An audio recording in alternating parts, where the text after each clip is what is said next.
Manga, shonen, you get the picture. This summer has been filled with a good lineup of stories and I've had a lot of fun reading them. Now, at least for me, I don't read a lot of manga. I keep tabs on long-running series, but I just haven't been filled to the brim like some other people. I feel left out when I see so many other people talk about these manga I've never heard of, which just makes me put another hole in my wall. Poon Poon, AOT, To Your Eternity, Rants, my top faves, no competition. But here are my top 5 new shonen manga you should be reading. Starting off, we have Blue Box, which is a romance sports manga featuring our protagonist Taiki Inomata. Taiki is a typical MC that goes to a school that is extremely competitive in sports and has a crush on his upperclassman Chinatsu Kano. However, Taiki has doo-doo level popularity and Chinatsu is a star basketball player with an extreme love for the game and a hard work ethic. Later on, Chinatsu goes to live with Taiki and his family, which drives the romance factor up, but not in the way you think. Most animes or mangas for that matter go straight for the, well, I guess we're roommates, now we just bang.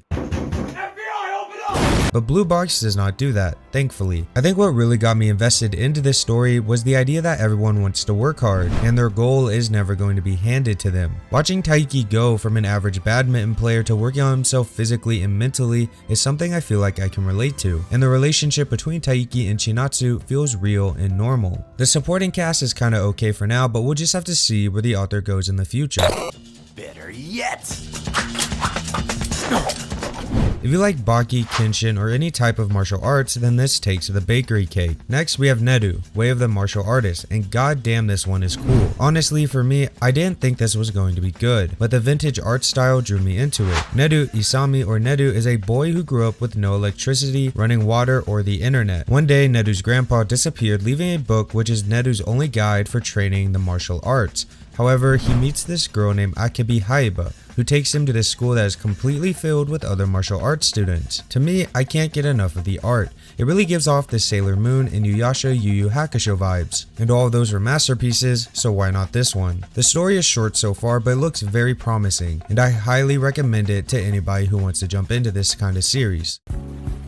Alright, so let's talk about Red Hood, currently a series that is serializing within the weekly Shonen Jump magazine, with only 4 chapters out as of this recording. That with the reception it's been receiving, and especially all the fan art that has been circling around, it's safe to say that the startup for this series has been quite a strong one. But if you didn't already know what this series was about, I'm here to tell you all a little bit about it. So for starters, the full-length name of the series is the Hunters Guild Red Hood, and it's actually by the author of one of Kohei Horikoshi's previous assistants. The premise and main theme of the story is revolved around the environment of a Grimm's fairy tale, and our main characters Velu and Grimm are both hunters in this world where monsters like vampires, witches, but primarily werewolves are there to cause distress on people, and in order to get rid of them, the hunters are there to stop them. And if you're familiar with Little Red Riding Hood as well, you might get the same feel to it from this series because it is from a Grimm's fairy tale. But already you can tell that this series has that natural shonen feel to it you would get from any shonen manga. So in a sense, it's a nice way to blend the two if you ask me. I think this series is overwhelmingly swarming with potential, because for me, I've never seen something like this, and I think when you add all the elements together, it just has that very familiar feel to it, but all the more still being something new and original. Not to mention, with the 4 current chapters that are out right now, it's been doing a pretty good job at displaying the weaponry as well as the role that was placed in for the time it's been with us. And just depending on the direction the mangaka decides to go in, I think the sky's the limit for this series, and they could easily touch up upon so many different elements to tackle within a Grimm's fairy tale, and possibly throw in many references and many callbacks to different series. As of right now though, I also think that with the other fellow news series that are being talked about in the magazine right now, I definitely think that the Hunters Guild Red Hood is already off to the strongest start, with the direction being simply laid out for it and its endeavors. So if you haven't already, I strongly suggest you start reading this manga, because I don't think any of you are going to want to miss out on this one.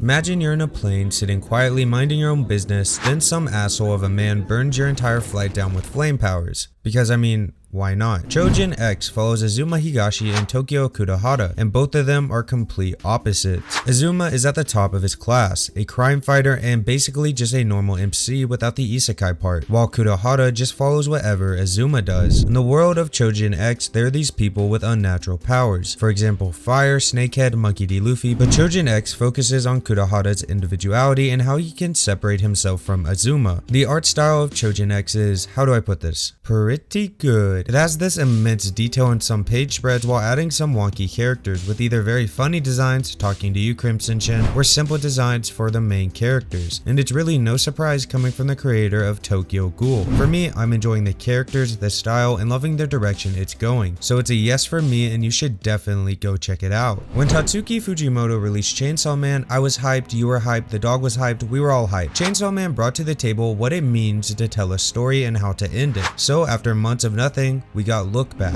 a one shot with over 100 pages talking about what it means to live as a mangaka or living in general. The story revolves around Fujino and Kyomoto, who are both aspiring artists wanting to go into the manga industry. Fujino is outgoing and socially active in her community, while Kyomoto is this shy shut-in that takes her time to draw these perfect illustrations. The story mainly focuses on the relationship between Fujino and Kyomoto and how their different ideas conflict with each other. It's a story about friendship, and the two girls become intertwined with Fujino's dreams. However, Kyomoto doesn't want to lose Fujino as a friend, so she clings to her dream as well, which leads to later problems. There are many references in this story, like how mentally taxing it is for authors to draw, emphasizing the tragedy that some mangakas die because of this stress, which is a real current issue right now in the industry. Even though I haven't been reading that much manga lately, these were the ones I couldn't drop. With the entire industry growing, there are definitely a lot more fillers to show up, but that makes the gems much more rewarding to find.